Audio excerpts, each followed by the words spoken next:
Ukuguqula indlela yokulima umbona nezityalo ezizinkozo kwiphondo i-Eastern Cape kuyinxalenye yokukhulisa uqoqosho lwezolimo. Ze loo nto ibe nefuthe elihle kuqoqosho lonke, kudaleke imisebenzi, iphucuke imveliso ephondweni. Umphathiswa wesebe uNonkqubela Peters uqhuba le nkqubo yelisebe apho kutyalwa khona imali kumafama eliphondo nkqu nalawo asezilalini. Omnye wamafama athatha inxaxheba kwezi nkqubo ngumfama osemtsha uReggie van Zyl. Bukela udliwano-ndlebe naye sithetha ngalo msebenzi wenziwa ephondweni. Ebhizinesi yenu uAfroSaints niyiqale nini?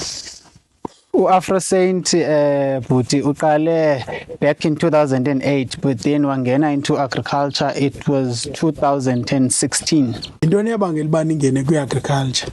Because umuntu wakho wakhula i-passionate nge-agriculture ngezolimo. Ngobani abanikazi bekhampani leyo uAfroSaints? AfroSaint is owned by uReggie van Zyl. Xa ningena kweze-agriculture ningene kweliphi icandelo leze-agriculture? Singene kwicandelo lezolimo mhlekazi. Nilima ntoni? Silima both umbona. In fact, silima various crops because siyalima i-veg, siyalima umbona, siyalima i-oats, Japanese radish, isoya, zininzi.